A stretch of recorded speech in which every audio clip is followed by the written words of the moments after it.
ఇప్పుడు మన ఆఫీస్ ముందు చెట్టు ఉండేది, నిన్న కొట్టేశారు. పేపర్లో రోజు చూస్తున్నాం, జగన్ గారు వెళ్తుంటే మొత్తం చుట్టూ ఉన్న చెట్లన్నీ కొట్టేస్తున్నారని. ఇది కారణం ఏంటో తెలియట్లేదు, కానీ దయచేసి చెట్లు కొట్టకండి. వీలైతే చెట్టు రోడ్డుకి అడ్డంగా వస్తే రోడ్డు తిప్పించండి పక్క నుంచి. ఎందుకంటే చెట్టును మళ్ళీ పెంచడం అనేది 100 సంవత్సరాలు పట్టేస్తుంది.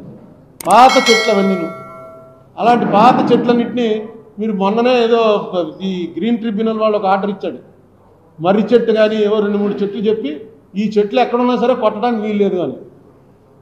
ఈ చెట్లు కొట్టకండి, ఇవి అలాగే ఉంచి అవసరమైతే రోడ్లు మార్చుకోండి తప్ప ఈ చెట్లు మాత్రం కొట్టకండి అని 3-4 వెరైటీస్ ఆఫ్ చెట్లు ఇచ్చి అలా వీటిని కాపాడుకోవడం అనేది ఎన్వైరన్మెంట్కి చాలా అవసరం. ఎన్వైరన్మెంట్ మనం బతకడానికి చాలా అవసరం. ఎందుకు కొడుతున్నారో ఒకసారి ఇది కూడా ముఖ్యమంత్రి గారి దగ్గర చీఫ్ సెక్రటరీ గారు ఎవరో దీని మీద తీసుకుని ఎందుకు కొడుతున్నారు అసలు? చెట్లు కొట్టవలసిన అవసరం ఏంటి? మళ్ళీ ఆ చెట్టు పెంచగలమా మనం? ఏమో ఎందుకు చేస్తున్నారో నాకు అర్థం అవ్వట్లేదు. దీని విషయం కూడా మీ ద్వారా వాళ్ళకి తెలియజేస్తున్నాను. ఈ దీంట్లో మాత్రం వీళ్ళు కొత్తగా పెట్టినటువంటి బిల్లు టైటిల్ రిజిస్టరింగ్ అథారిటీ అని ఏదైతే పెట్టారో దాంట్లో object is to improve the system of land administration and to ensure the security of the title to the property holders. అంటే మన దాని మీద హక్కు పూర్తిగా ఇవ్వడం, తర్వాత ఈజీగా ల్యాండ్ అడ్మినిస్ట్రేషన్ సులువుగా చేయడం అని.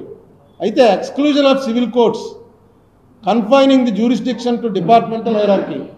అంటే కోర్టుకి వెళ్లకుండా పై ఆఫీసర్కి వెళ్ళాలి. ఎంఆర్ఓ తప్పు చేస్తే ఆర్డీఓ దగ్గరికి వెళ్ళండి, ఆర్డీఓ తప్పు చేస్తే కలెక్టర్ దగ్గరికి వెళ్ళండి, కలెక్టర్ తప్పు చేస్తే హైకోర్టుకి వెళ్ళండి, జిల్లా కోర్టుకి జ్యూరిస్డిక్షన్ లేదు అని అంటమే చాలా కష్టం. హైకోర్టుకి వెళ్ళడం అనేది మామూలు మనిషికి అందుబాటులో ఉండే పరిస్థితి కాదు. హైకోర్టుకి వెళ్ళి అక్కడి నుంచి వస్తుందన్నది. నేను ఇగో హైకోర్టులో సిబిఐ ఎంక్వైరీ అప్పచెప్పండి అని చెప్పేసింది. ఎన్నాళ్ళైంది? అలా నడుస్తూనే ఉంటుంది. అది ఏంటంటే వాళ్ళు ఎవరు తీసుకోలేదు నోటీసులు. ఒక్క చంద్రబాబు నాయుడు గారే నోటీస్ తీసుకున్నాడు, ఇంకెవరు నోటీసులు తీసుకోవాలి. నోటీసులు తీసుకోవాలి సర్వ్ చేయడానికే ఇన్నాళ్ళు పట్టింది. రేపు ఇంకా పేపర్ అడ్వర్టైజ్మెంట్ వేస్తామని కోర్టు వారిని అడిగాం. పేపర్ అడ్వర్టైజ్మెంట్ వేసి దీన్ని నేను నోటీస్గా భావించండి అని. దానికి కోర్టు వారు రేపు ఇస్తారు. 27వ తారీఖు సోమవారం నాడు చెప్తారు. ఆయన సోమవారం మంగళవారం ఇలా కోర్టుకు హైకోర్టు అనేటప్పటికి అది ఎప్పుడు తేలుతుందో తెలియదు. ట్రయల్ కోర్టు అయితే కనీసం మనకు కనబడుతూ ఉంటారు అందరూ. మన హైకోర్టులో అయితే లోపలికి ఎంట్రీ ఇవ్వరు. ఇక్కడ జిల్లా కోర్టులో అయితే కనీసం మీరు దావా ఇస్తే మీ లాయర్ని పట్టుకుని వచ్చాడో లేదా, అక్కడ ఏమైనా చెప్పాడో లేదా చూసుకోవడానికైనా ఉంటుంది.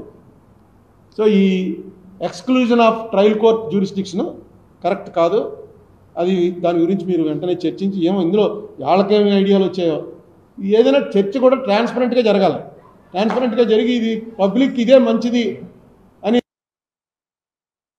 కాన్ఫిడెన్స్ క్రియేట్ అవ్వాలంటే ఎడ్యుకేషన్ ఉండాలి. పోతే పోయింది మన ఓటు ఇన్వాలిడ్ అయిపోయి అతనికి ఎన్ని ఓట్లు వస్తాయో చూద్దాం అసలు నిలబెడతాప్పుడు. మొన్న అలాగే అతనికి పవన్ కళ్యాణ్ పార్టీ తరఫున పోటీ చేసి పవన్ కళ్యాణ్ నియోజకవర్గంలో పవన్ కళ్యాణ్కి వచ్చినట్టుగానే ఎక్కువ వచ్చినట్టున్నాయి. పార్లమెంట్కి పోటీ చేశాడు. సేమ్ పార్లమెంట్ కాన్స్టిట్యున్సీలోనే పవన్ కళ్యాణ్ కూడా అసెంబ్లీ క్యాండిడేట్. నాకు ఉన్నది జ్ఞాపకం ఉన్నది కరెక్ట్ అయితే పవన్ కళ్యాణ్కి ఎన్ని ఓట్లు వచ్చాయో అంతకన్నా పార్లమెంట్ క్యాండిడేట్కి ఎక్కువ ఓట్లు వచ్చాయి.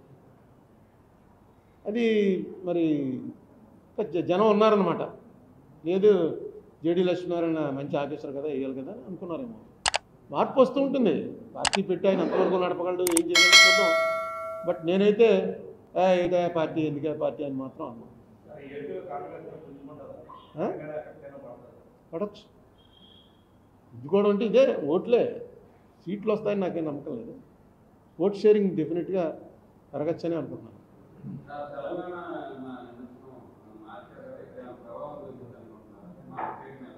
తెలంగాణ అదే ఉంటుందండి డెఫినెట్గా. తెలంగాణ మనంతా ఒకటే కదా.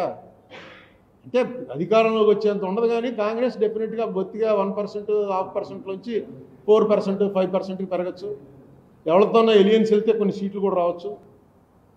ఉన్నారు అందులో చాలా మంచి స్ట్రాంగ్ క్యాండిడేట్లు ఉన్నారు, కానీ పార్టీకి ఓట్లేసే పరిస్థితి లేదు.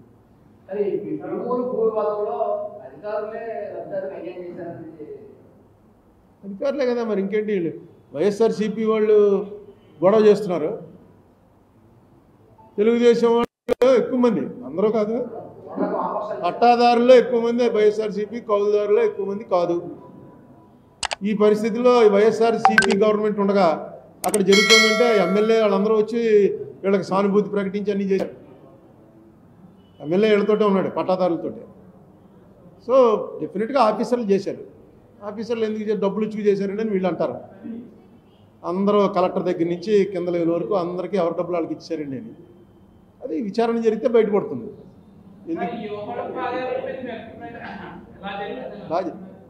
బాగా జరిగింది. యువగళం పాదయాత్ర ఏముంది, బాగానే జరిగింది.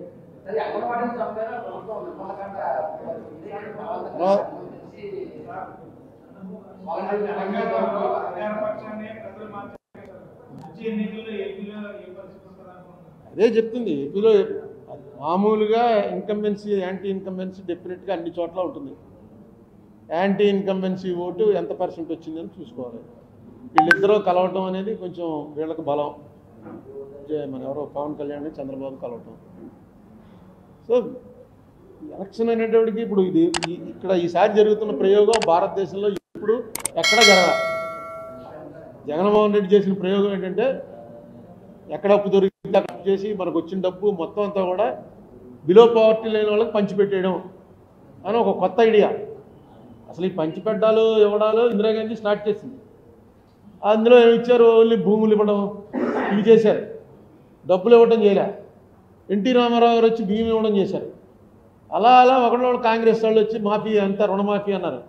నెమ్మదిగా ఎలా వస్తుందంటే మనకు వచ్చే రెవెన్యూ అంతా ఇచ్చేస్తే వీళ్ళు ఓట్లు వేస్తారు,